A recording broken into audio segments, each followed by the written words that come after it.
Ազգային ժողովի մեծարգո փոխնախագահ, ազգային ժողովի հարգարժան պատգամավորներ, ձեզ եմ ներկայացնում մրցակցության սպառողների պաշտպանության հանձնաժողովի 2025 թվականի հաշվետվությունը։ Կարճ թվերով ներկայացնեմ, այնուհետև բովանդակություն ներկայացնեմ։ Հանձնաժողովի ինտերակտիվ կայքը այցելուների քանակը 2022-ի համեմատ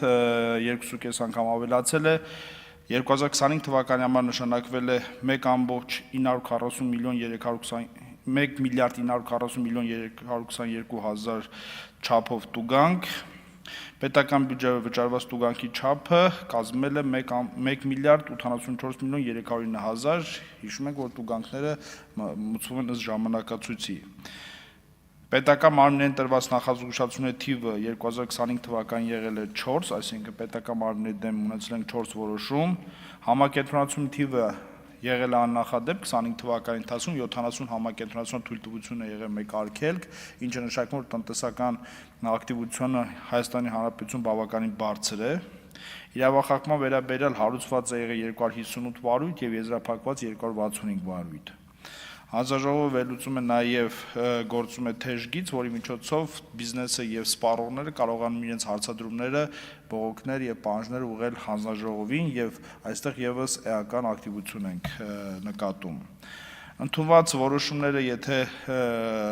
ըստ ոլորտների ներկայացնեմ, ամբարեխիղճ մրցակցության ոլորտում 159 որոշում է եղել, համակենտրոնացումների քանակը, ինչպես նշեցի, ամենաբարձրն է եղել եւ եթե գումարենք նաեւ չարքել մեզ առանց դիմելու կատարված գործակներ, որի նկատմամբ հարուցել ենք նաեւ վարույթներ, ընդհանուր քանակը կազմում է 119։ Բանակցային ուժեղ դիրքի չարաշահում, որը նաև գյուղմթերքի վճարումների հետ կապված գործընթացներ եւ առևտրային ցանցերի կողմից մատակարարների վճարման գործընթացները իր մեջ ներառում 30 գործընթաց, 30 վարույթ եւ գերիշխող դիրքի չարաշահում 12 գործ ենք ունեցել եւ պետական մարմինների հակամրցակցային գործողություններով 7 գործ ենք ունեցել։ Հիմա ամենակարևոր մի քանի պրոցեսների մասին ներկայացնեմ։ Անցյալ տարի մենք իրականացրեցինք օրենսդրական բարեփոխում եւ ազգային ժողովի քննության ներկայացրեցինք էկոնոմիկայի նախարարության գործընկերների հետ օրենքի նախագիծ, որը ընդունվեց միջանկյալ միջոցի կիրառման մասին, ինչի էությունը կայանում էր, որ մինչեւ հանձնաժողովի ռեսուրսներով սկսի գործընթաց իրականացնել, վարչարություն իրականացնել, որը ժամանակատար գործընթաց է, հանձնաժողովը իրավասու է կիրառել միջանկյալ միջոց եւ վերականգնվել մինչեւ խախտումը եղած իրավիճակը կամ այն իրավիճակը, որ հանձնաժողովը գտնում է։ Պետք է ձեզ տեղեկացնեմ, որ նմանատիպ որոշում արդեն իսկ հանձնաժողովը կայացնել է եւ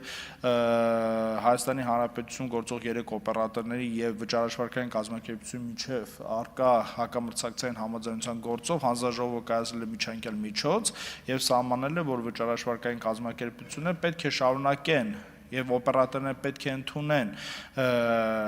վճարաշվարքային կազմակերպության միջոցով վճարումները մինչեւ հանձնաժողովի վերջնական որոշման կայացումը։ Հանձնաժողովը նաեւ անցյալ տարիներ դրեց զգուշացման ինստիտուտ, որի էությունը կայանում է, որ եթե խնդիրը նոր է ծագել եւ խնդիրը այնքան մեծ չէ, որ տնտեսության հասցրել է վտանգ, հանձնաժողովը զգուշացնում է տնտեսվարող սուբյեկտի եւ վերջինս եթե վարկագիծը փոխվում է, ապա հետևանք եւ վարչարություն չառաջացնում, ուրախությամբ պետք է տեղեկացնել, որ այս գործընթացը եւս կիրառվում է։ Անցյալ տարի մենք մի քանի գործ ունեցանք, ՀԴՄ եւ ՀԴՄ պոստերմինի հետ կապված վարույթ ունեցանք, որի արդյունքում հանձնաժողովը նորից նախադեպային որոշում կայացրեց եւ ասաց, որ ավել հավաքագրված գումարը բիզնեսից պետք է վերադարձվի որոշակի բանաձևով եւ մենք գիտենք, որ ՀԴՄ ունեցող Հայաստանյան տնտեսվարող սուբյեկտներ, որոնք այդ ժամանակահատվածի համար ավելի են վճարել, դրա դիմաց ստացան հնարավորություն 1 ամսվա համար անվճար սպասարկվելու։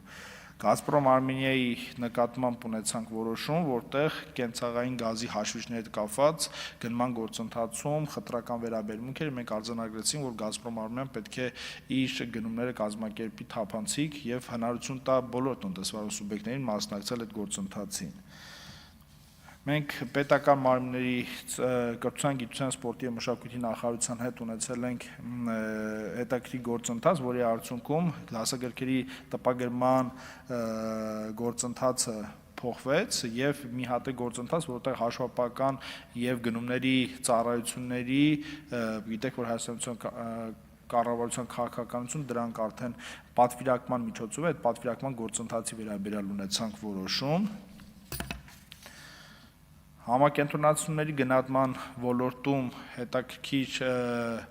գործերից կարելի է նշել Coca-Cola Hellenic, Ջերմուկ International, Pepsi-Cola եւ Երևանի կոնյակի գործարանի համատեղ դիմումը հանձնաժողով, որը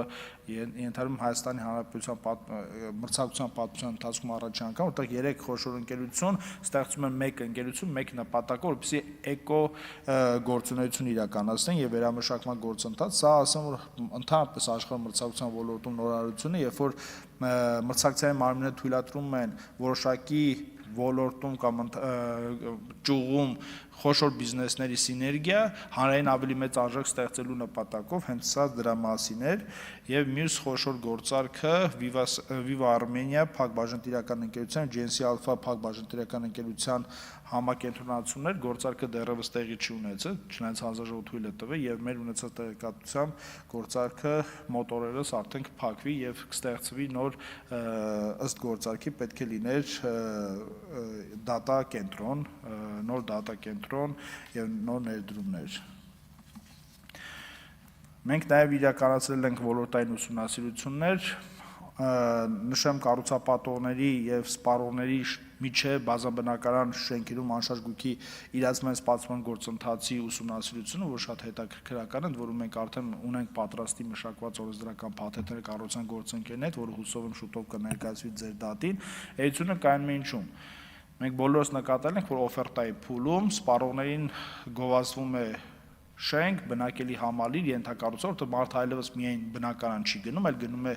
համալիր, որտեղ տարբեր լողավազաններ, ծառեր, խաղահրապարակներ եւ այլն, եւ որոշակի ժամկետ են նշում բնակարանների հանձնման։ Մենք իրականության մեջ տեսել ենք, որ բազմաթիվ դեպքեր ունենք, որտեղ այդ ներկայացվածը եւ վերջնարդյունքը չի համապատասխանում իրար եւ քաղաքացին արդեն վերջում սպառողը, երբ որ արդեն բնակարանի հանձնման ժամանակն է, հաշվի առնելով որ նա վարձով է մնում կամ ունի բնակարանի խնդիր, նախ երկրորդը չի գնում դատարան ու համակերպվում է այն իրավիճակին, որը ունի, մենք արձանագրել ենք մի քանի հանգամանք, օֆերտայի փուլում ինչ որ ներկայացնելու է կառուցապատողը, դա պետք է հստակ ամրագրվի եւ դա պետք է պայմանագրի անբաժանելի մաս հանդիսանա, ժամկետի մասով, ենթակառուցվածքի մասով եւ նույնիսկ սպասարկման մասով, այսինքն եթե սպասարկումը պետք է իրականացնի կառուցապատողը, դա ինչ պետք է արժենա եւ որքան պետք է տիվի, առաջարկում ենք նաեւ որ սպասարկումը, քանի որ երկու սպասարկում կա, մեկը այն սովորական սպասարկումը համատիրություններն են անում, մյուսը արդեն շենքի այդ այսպես ասած կառուցապատողի 3 տարվա պարտականությունը սպասարկել ենթակառուցվածքներ։ Հիմա օրինակ նույն վերելակ երբ որ փչանում է, այստեղ շատ հաճախ վեճ է լինում, հիմա սա վերելակի որակի խնդիր էր, թե քաղաքացիներն էին փչացրել եւ այդ խնդիրներից խուսափելու համար նաեւ առաջարկել ենք, որ 3 տարվա սպասարկումը իր մեջ ամեն ինչ ենթադրի եւ 3 տարուց հետո նոր համատիրությունը սկսի իրականացնել իր ֆունկցիան եւ այստեղ պետք է գինը նախապես հայտնի լինի սպառողին, որովհետեւ բնակարան գնելիս քաղաքացին սպառողը պետք է հստակ պատկերացնի ինչ գնով է գնում, 3 տարի ինչ վճարումներ պետք է ունենա, որ հետո այտենց անակնկալների չգա եւ դա պետք է լինի պայմանագրի անբաժանելի մասը, որը պետք է վավերացվի։ Եվ դրա փոփոխությունը բնականաբար արդեն այսքան հեշտ եւ հնարավոր չի լինի։ Մյուսը կորոնար ստենտների շրջանառության ոլորտն է, կորոնար անոթների ստենտների։ Այստեղ մենք մի կարևոր արձանագրում ունենք, երբ որ մենք ընդունեցինք ավտորիզացիոն նամակի մասին ազգային ժողովը ընդունեց օրենք, այստեղ մրցակցությունը ավելի է սահմանափակվեց ցավոք սրտի, որովհետեւ հիմնականում կան հաստատություններ, որոնք վիրահատությունն էլ հենց իրաց կանացնում են, հենց իրանք էլ հանդիսանում են կամ իրանց այդ փոխկապակցված ընկերությունները հանդիսանում են դրանց դիստրիբյուտորները, իսկ մյուս պարագաներում պետությունը երբ որ գնում էր անում, այստեղ արդեն դաշտը մի քիչ ազատ էր, հիմա քանի որ ավտորիզացիոն նամակի գաղափար ենք դրել, ավտորիզացիոն նամակով շուկան էլ ավելի է սահմանափակվում։ Մենք կարծում ենք, որ այս ավտորիզացիոն նամակի գաղափարը հաշվի առնելով, որ Հայաստանում գործում է նաև սերտիֆիկացման պահանջը եւ արտադրողից հավաստումը, այդ նամակի կամ այդ փաստաթղթի պահանջը կարծում ենք եւս մեկ անգամ քննարկման կարիք ունի, կառաջարկենք, եթե դուք նպատակահարմար կգտնեք քննարկել։ Եվ նայել ենք նաև ծառայությունների մատուցման ոլորտը, որովհետև շատ հաճախ լսում ենք, որ Հայաստանում ստենտավորման ծառայություն ավելի թանկ է, քան հարևան Վրաստանի Հանրապետությունում եւ այլն։ Մենք նայել ենք եւ հասկացել ենք, որ այստեղ երկու բան է գործում, մեկը պետության կողմից այս ֆինանսավորումը, մյուսը մասնավոր, մինչեւ առողջապահական համակարգի ներդրումը, քանի որ 25 թվականին ենք մենք ուսումնասիրություն իրականացրել, մոտավորապես 50%-ից ավելի պետությունն էր հոգում այդ ծախսերը եւ մնացած հատվածը մասնավոր արդեն քաղաքացիներ հոգում, բայց այստեղ պետության գնային քաղաքականության շեմը բավականին ներքև էր եւ հիվանդանոցների մարժան շատ փոքր մարժա էր մնում եւ մի քիչ մասնավորի հաշվին գալիս էր բալանսի, այսինքն բայց մարժան ինք իրականում երբևիցե որևէ պարագայում 20%-ն չէր գերազանցում, նայել ենք եւ բժիշկների աշխատավարձ եւ կատարած ծախսեր եւ այստեղ չենք տեսել որևէ խնդիր, որտեղ ծառայություն գները ուռճացված կլինեն ու Հայաստան բավական շատ հիվանդանոցներ իրականացնում են այդ ծառայությունները 1 դեղապատ, 2 դեղապատ եւ 3 դեղապատ ստենտավորման, իհարկե շուկայի 3 խոշոր հիվանդանոցները իրականացնում են ծառայությունները մոտավորապես զգալի հատվածը, որոնք մասնագիտացված են այս գործում։ Եվ գիտեք նաև, որ մենք դարձանք սպառողների շահերի պաշտպանությամբ զբաղվող կենտրոնական մարմին, մենք անցյալ տարի գործարկեցին սպառողի օգնական թվային գործիքը, որտեղ Հայաստանի Հանրապետության քաղաքացիները ու ոչ միայն քաղաքացիներ, նաև տուրիստները եւ այն մարդիկ, որոնք Հայաստանի Հանրապետության տարածքում հանդիպել են սպառողի իրավունքների խախտման, այդ հարթակի միջոցով պարզ գործողությունների արդյունքում կարողանում են դիմել հանձնաժողովին եւ դա ավտոմատացված համակարգով այդ բողոքները հասցեագրվում է բիզնեսին եւս մեկ անգամ խնդրում եւ հորդորում եմ մեր բոլոր քաղաքացիներին եւ Հայաստանի Հանրապետության տարածքում գտնվող ոչ քաղաքացիներին Եթե ունեք սպառողների իրավունքների կապված, ձեր իրավունքների կապված խնդիր,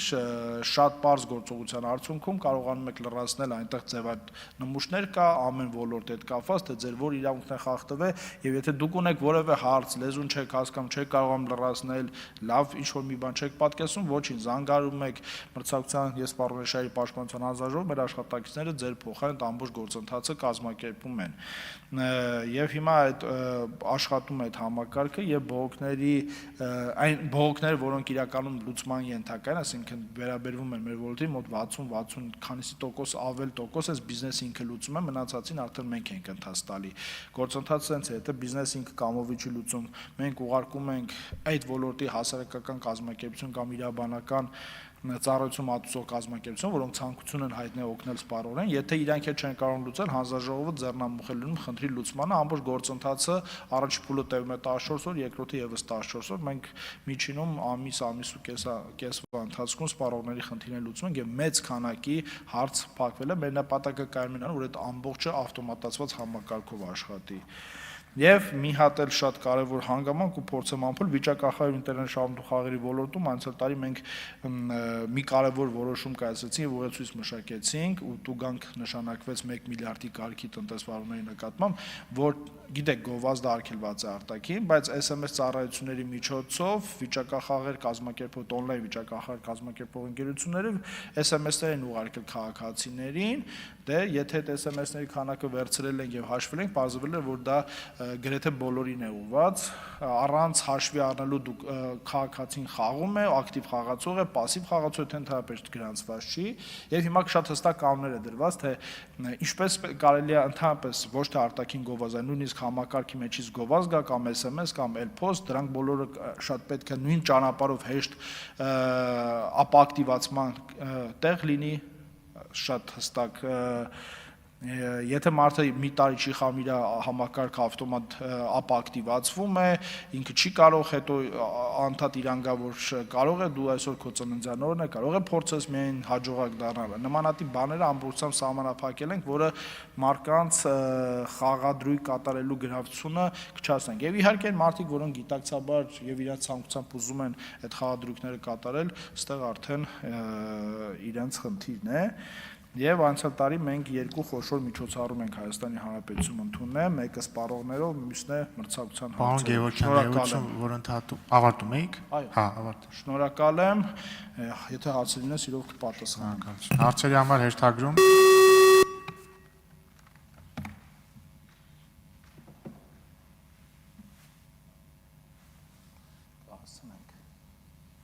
Գեհամ Նազարյան։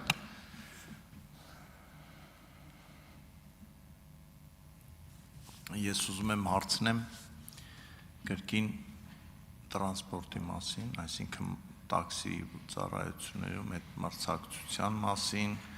եւ այդ մենաշնորհների մասին։ Մի անգամ մենք այս մասին խոսել ենք։ Ես ուզում եմ հասկանալ, նորմալ է, երբ որ ծառայություն մատուցողը անձրևի պատճառով գինը 4 անգամ միանգամից բարձրացնում է։ Սա ինչ որ հակատրամաբանական չէ եւ բիզնեսի համար ի վերջո մարդը երբ որ իր բյուջեն պլանավորում է, օրինակ պլանավորում է, որ այս ամիս ես տաքսու վրա պետք է ծախսեմ օրինակ 100,000 դրամ կամ 10,000 դրամ, հաշվի առնելով ինչ որ միջին գին, բայց քանի որ մենաշնորհ կա, համարյա մենաշնորհ, ասենք անձրևը 4 անգամ բարձրանում է գինը, չգիտեմ, սեպտեմբերի 1-ը 10 անգամ է բարձրանում։ Գիտեք, հարցը այստեղ թանկու էժանը չի, հարցը այնա մենք թույլ ենք տալիս, որ այդ, ասենք նույնը պատկերացրեք Վիվասելը որոշեր կամ Յուքոմը որոշեր, որ ժամը 4-ից 7-ը զանգերի գինը միանգամից 4 անգամ թանկանում է, կամ այդ կաբելային հեռուստացույցից օգտվելուց ժամը երեկոյան 7-ից 10-ը գները կտրուկ թանկանալու է։ Այսի ձև է, էլի, ասենք սա երբ է կարգավորվելու է, չգիտեմ ինչ։ Շնորհակալ եմ, անձրևի պատճառով չի թանկանում է առաջարկ պատճառքի վրա, ալգորիթմը հետևյալ ձև է աշխատում։ Ժամանակ, այն ժամանակը, որ վարորդը ծախսելու է տվյալ այծ բկետ անցնելու համար եւ կիլոմետրը։ Ենթադրում ձեր ասած անձրևի ժամանակ այծ բկետ անցնելու համար վարորդը ավելի շատ ժամանակ է կայացնում եւ դրանից բացի կա գործակից, որը առաջարկ պատճառքի հիման վրա է, առավելագույն գործակիցը մենք սահմանափակել ենք եւ սարքել ենք 2 անգամ եւ 2 անգամից ավել գործակցի պարագայում Yandex ընկերությունը ընդհանրապես գումար չի աշխատում։ Այսինքն եթե նույնիսկ գինը բարձրացավ, այդ ամբողջ գումարը մնում է տաքսու վարորդին, մենք այնտեղ նաեւ այլ փոփոխություն ենք արել, որը ձեզ առանձին կներկայացնեմ։ Շնորհակալ եմ։